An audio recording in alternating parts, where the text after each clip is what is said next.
আপনারা জানেন এনবিআর বিলুপ্ত করে গত 12 মে মধ্যরাতে জারি হওয়া রাজস্ব নীতি ও রাজস্ব ব্যবস্থাপনা অধ্যাদেশ 2025 বাতিল ও টেকসই রাজস্ব সংস্কার সহ মোট 4 দফা দাবিতে গত 14 মে 2025 খ্রিস্টাব্দ তারিখ থেকে এনবিআর সংস্কার ঐক্য পরিষদের আহ্বানে সারা দেশের কাস্টমস, ভ্যাট ও ট্যাক্স বিভাগের সকল স্তরের কর্মকর্তা কর্মচারীগণ ধাপে ধাপে গতকাল পর্যন্ত বিভিন্ন কর্মসূচি পালন করেছেন। আপনারা জানেন আমাদের মৌলিক 4টি দাবি ছিল, যার নিম্নরূপ: জারিকৃত অধ্যাদেশ অবিলম্বে বাতিল করতে হবে, অবিলম্বে জাতীয় রাজস্ব বোর্ডের চেয়ারম্যানকে অপসারণ করতে হবে, রাজস্ব সংস্কার বিষয়ক পরামর্শ কমিটির সুপারিশ জনসাধারণের জন্য ওয়েবসাইটে প্রকাশ করতে হবে এবং জাতীয় রাজস্ব বোর্ড কর্তৃক প্রস্তাবিত খসড়া ও পরামর্শ কমিটির সুপারিশ আলোচনা পর্যালোচনা পূর্ব প্রত্যাশী সংস্থা, ব্যবসায়ী সংগঠন, সুশীল সমাজ, রাজনৈতিক নেতৃত্ব সহ সংশ্লিষ্ট সকল অংশীজনের মতামত নিয়ে উপযুক্ত ও টেকসই রাজস্ব ব্যবস্থা সংস্কার নিশ্চিত করতে হবে। এর প্রেক্ষিতে গত 25 মে 2025 খ্রিস্টাব্দ তারিখে মাননীয় অর্থ উপদেষ্টার দপ্তর থেকে একটি প্রেস বিজ্ঞপ্তি জারি করে নিম্নোক্ত ঘোষণা প্রদান করা হয়: জাতীয় রাজস্ব বোর্ডকে অর্থ মন্ত্রণালয়ের অধীন সরকারের একটি স্বতন্ত্র ও বিশেষায়িত বিভাগের মর্যাদায় উন্নীত করা হবে। বিসিএস কাস্টমস ও এক্সাইজ ও বিসিএস কর ক্যাডারের স্বার্থ অক্ষুণ্ণ রেখে জাতীয় রাজস্ব বোর্ড শক্তিশালীকরণ এবং একটি বিশেষায়িত প্রতিষ্ঠান গঠনের মাধ্যমে রাজস্ব নীতি পৃথকীকরণের কাঠামো কিরূপে প্রণীত হবে তা জাতীয় রাজস্ব বোর্ড, রাজস্ব সংস্কার বিষয়ক পরামর্শ কমিটি ও গুরুত্বপূর্ণ অংশীজনের সাথে আলোচনার মাধ্যমে চূড়ান্ত করা হবে। জাতীয় রাজস্ব বোর্ড শক্তিশালীকরণ এবং রাজস্ব নীতি প্রণয়ন কার্যক্রম পৃথকীকরণের লক্ষ্যে আগামী 31 জুলাই 2025 তারিখের মধ্যে জারিকৃত অধ্যাদেশে প্রয়োজনীয় সকল সংশোধনী আনা হবে। উল্লেখ্য, প্রয়োজনীয় সংশোধনের পূর্ব পর্যন্ত জারিকৃত অধ্যাদেশটি কার্যকর করা হবে না।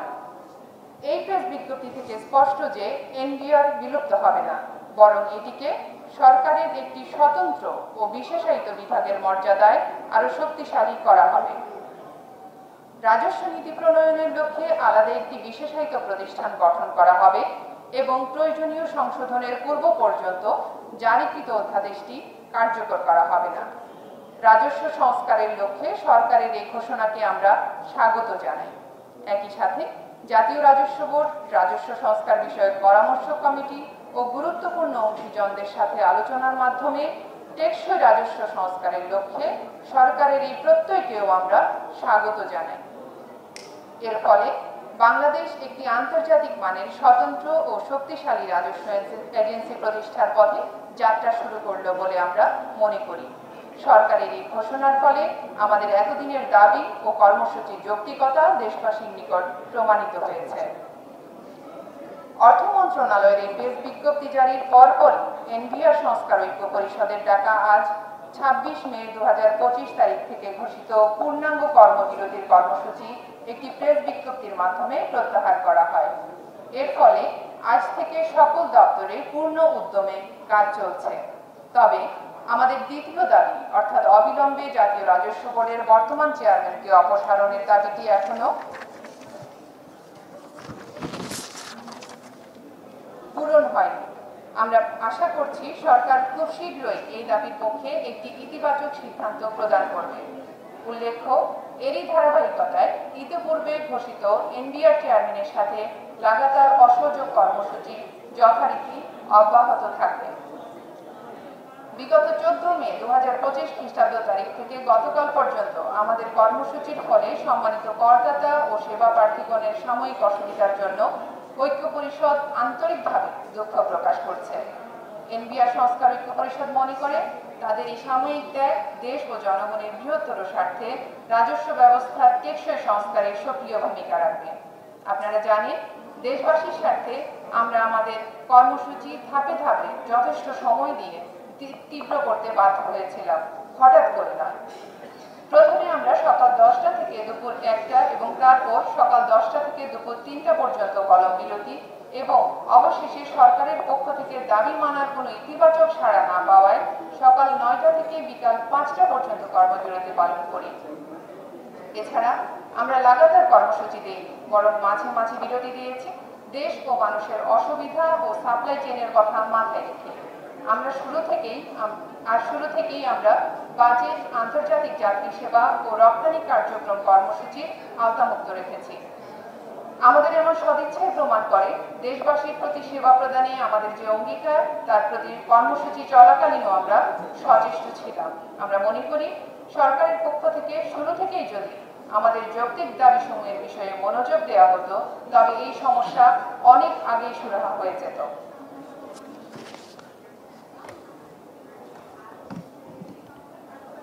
আমি মোহাম্মদ শাহাদাত জামিল বলছি, দ্বিতীয় সচিব।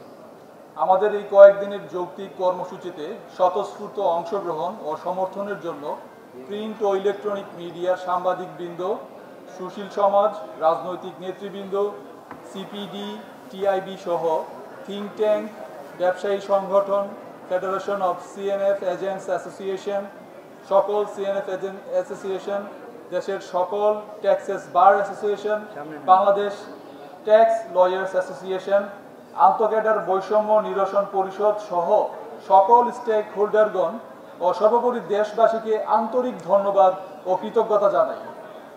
আমাদের বিশেষ কৃতজ্ঞতা রাজস্ব সংস্কার বিষয়ক পরামর্শ কমিটির সম্মানিত সদস্যবৃন্দের প্রতি, যাদের নিকট থেকে বিভিন্ন প্রিন্ট ও ইলেকট্রনিক মিডিয়া সূত্রে আমরা রাজস্ব ব্যবস্থার সংস্কার বিষয়ে একটি ধারণা পেয়েছি। আমাদের এই কয়েকদিনের কর্মসূচিতে স্বতঃস্ফূর্তভাবে অংশগ্রহণের মাধ্যমে কর্মসূচিকে সফল করায় জাতীয় রাজস্ব বোর্ড ও এর অধীন ট্যাক্স, কাস্টমস ও ভ্যাট বিভাগের সকল দপ্তরের গ্রেড 20 থেকে শুরু করে গ্রেড 1 পর্যন্ত সকল স্তরের কর্মকর্তা কর্মচারীগণ, রিটায়ার্ড বিসিএস কাস্টমস ও VAT officers association, retired taxes officers association, Bangladesh customs excise ও VAT executive officers association, customs excise ও VAT ministerial association, Bangladesh customs excise ও ভ্যাট তৃতীয় শ্রেণী কর্মচারী সমিতি BAKAS, Bangladesh taxes inspectors association, Bangladesh taxes employees welfare association, Bangladesh taxes 17 থেকে 20তম grade সরকারি কর্মচারী ইউনিয়ন, জাতীয় রাজস্ব বোর্ড কর্মচারী কল্যাণ সমিতি, স্টেনোটাইপিস্ট অ্যাসোসিয়েশন, স্টেনোগ্রাফার ও ব্যক্তিগত সহকারী অ্যাসোসিয়েশন, গাড়ি চালক সমিতি সহ অন্যান্য সকলকে ধন্যবাদ জানাই। তাদের সকলের সমর্থনের ফলে দেশে একটি টেকসই ও জনবান্ধব রাজস্ব ব্যবস্থা গড়ে উঠবে বলে আমরা বিশ্বাস করি।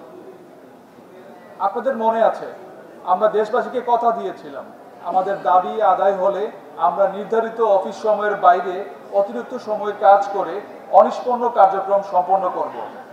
সে মোতাবেক প্রয়োজনের নিরিখে অফিস সময়ের বাইরে যত দিন প্রয়োজন অতিরিক্ত সময় কাজ চলবে বলে আমরা ঘোষণা করছি। আমরা ভেবে দেখেছি যৌক্তিক কর্মসূচি আবহে সকল স্তরের কর্মকর্তা কর্মচারীগণের সমন্বয়ে গড়ে ওঠা এনবিআর সংস্কার ঐক্য পরিষদের প্রয়োজনীয়তা অনস্বীকার্য বিধায় এর কার্যক্রম অব্যাহত থাকবে। এই পরিষদের মাধ্যমে আমরা একটি শক্তিশালী ও জনবান্ধব এনবিআর গড়তে বিভিন্ন সংস্কার প্রস্তাব ও ভাবনা নিয়ে আগামীতে কাজ করব। এরই আলোকে আমরা আগামী মাসে সকল অংশীজনকে নিয়ে কেমন এনবিআর চাই শীর্ষক একটি সেমিনার বা মতবিনিময় অনুষ্ঠান আয়োজন করব। আপনারা ইতিমধ্যে অবগত আছেন যে জারিকৃত অধ্যাদেশের খসড়া প্রস্তুতির প্রক্রিয়ার শুরু থেকে প্রতিটি ধাপে এনবিআর এর বর্তমান চেয়ারম্যান লুকোচুরির আশ্রয় নিয়েছেন ও চরম অসহযোগিতা করেছেন এবং সরকারকে ভবিষ্যৎ রাজস্ব কাঠামো নিয়ে এনবিআর এর কর্মকর্তাদের আশা ও আকাঙ্ক্ষার কথা জানানোর ক্ষেত্রে বিভিন্ন প্রতিবন্ধকতার সৃষ্টি করেছেন। বিগত ফ্যাসিস্ট সরকারের আমলে সুবিধাভোগী প্রশাসনের এই কর্মকর্তা তার পূর্ববর্তী পদে থাকা অবস্থায় ব্যাংকিং খাতে বিশৃঙ্খলা সৃষ্টিসহ জুলাই পরবর্তী সময়ে নির্দিষ্ট গোষ্ঠীকে কর ফাঁকি বিষয়ে সহযোগিতা করতে জাতীয় রাজস্ব বোর্ডের অত্যন্ত গুরুত্বপূর্ণ অডিট কার্যক্রম বন্ধ করে। এছাড়াও নজিরবিহীনভাবে অর্থ বছরের মাঝামাঝি সময়ে অযৌক্তিক ও অপরিকল্পিতভাবে ভ্যাট হার বৃদ্ধির মাধ্যমে তিনি দেশের অর্থনীতিকে অস্থিতিশীলতা তৈরি করেছিলেন। তিনি বিভিন্ন সময়ে সরকারের সাথে এনবিআর সংস্কার ঐক্য পরিষদের গঠনমূলক ও সার্থক আলোচনার পরিবেশ সৃষ্টির ক্ষেত্রে সর্বোচ্চ প্রতিবন্ধকতা সৃষ্টি করেছেন। এনবিআর সংস্কার ঐক্য পরিষদের দাবিসমূহের বিষয়ে সরকারকে শুরু থেকেই বিভ্রান্ত করে সরকারের সাথে সর্বস্তরের কর্মকর্তা কর্মচারীদের মাঝে দূরত্ব তৈরির অপচেষ্টা করে পরিকল্পিতভাবে পরিস্থিতিকে দীর্ঘায়িত ও জটিল করেছেন। তার অবস্থানের অতি নেতিবাচক ও ষড়যন্ত্রমূলক না হলে এই সমস্যা অনেক আগেই সুরাহা হয়ে যেত। তাই আমাদের দাবি, আগামী 29 মে 2005 খ্রিস্টাব্দ তারিখের মধ্যে জাতীয় রাজস্ব বোর্ডের চেয়ারম্যানকে অপসারণ করতে হবে। উল্লেখ্য, তার প্রতি বিশ্বাস ও আস্থার চরম সংকট তৈরি হওয়ায় এই দাবির ধারাবাহিকতায় ইতপূর্ব ঘোষিত এনবিআর চেয়ারম্যানের সাথে লাগাতার অসহযোগ কর্মসূচি যথারীতি অব্যাহত থাকবে। আমরা আশা করি রাষ্ট্র ও জনগণের বৃহত্তর স্বার্থে সরকার কর রাজস্ব নীতি প্রণয়ন, কর রাজস্ব আহরণ ও ব্যবস্থাপনায় জ্ঞান, দক্ষতা ও বাস্তব কর্ম অভিজ্ঞতা সম্পন্ন একজন কর্মকর্তাকে চেয়ারম্যান পদে পূর্ণকালীন দায়িত্ব পালন করবেন। আমাদের আরেকটি দাবির প্রেক্ষিতে আমরা আশা করি সরকার খুব শীঘ্রই রাজস্ব সংস্কার বিষয়ক পরামর্শ কমিটির প্রতিবেদন জনসাধারণের জন্য ওয়েবসাইটে প্রকাশ করবে। এনবিআর সংস্কার ঐক্য পরিষদ আশা করে আগামী 31 জুলাই 2025 খ্রিস্টাব্দ তারিখের মধ্যে জারিকৃত অধ্যাদেশে প্রয়োজনীয় সংশোধনীর লক্ষ্যে সরকার খুব শীঘ্রই আলোচনা শুরু সহ প্রয়োজনীয় কার্যক্রম দৃশ্যমান করবে। পরিশেষে আমাদের বিগত কয়েকদিনের এই কর্মসূচির ফলাফল হিসেবে আগামী দিনে দেশে একটি টেকসই ও জনবান্ধব রাজস্ব ব্যবস্থা গড়ে উঠবে বলে আমরা বিশ্বাস করি। আপনাদের সকলকে ধন্যবাদ।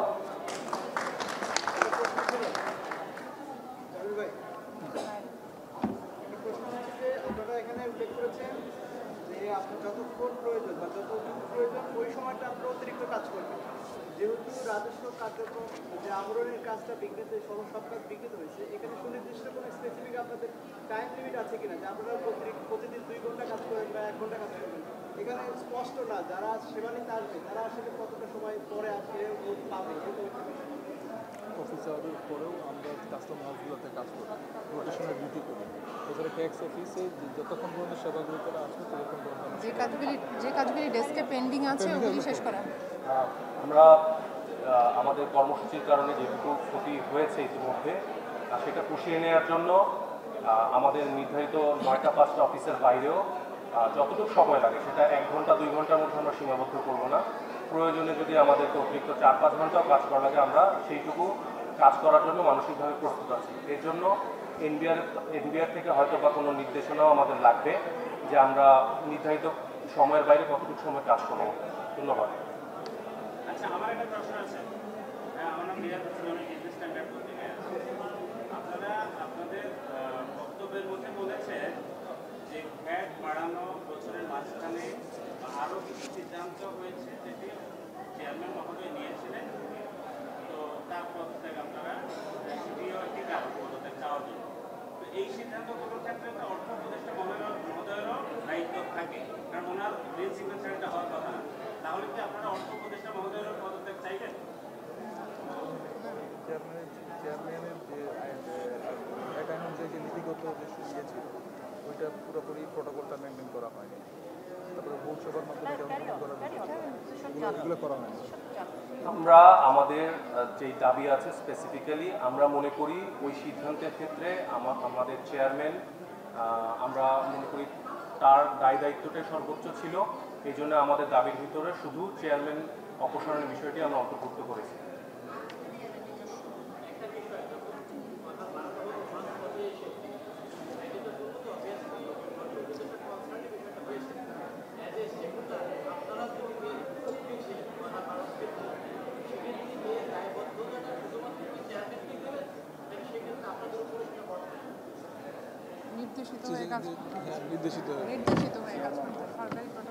সরকারি প্রোটোকল অনুযায়ী বিভিন্ন টায়ারে নির্দেশিত হয়ে কাজ করার ব্যাপারগুলো এবং আপনারা জানেন বিভিন্ন সময় এটা আসলে সরকারের প্রধান চিফ উপদেষ্টা দপ্তর পর্যন্ত পৌঁছায়নি।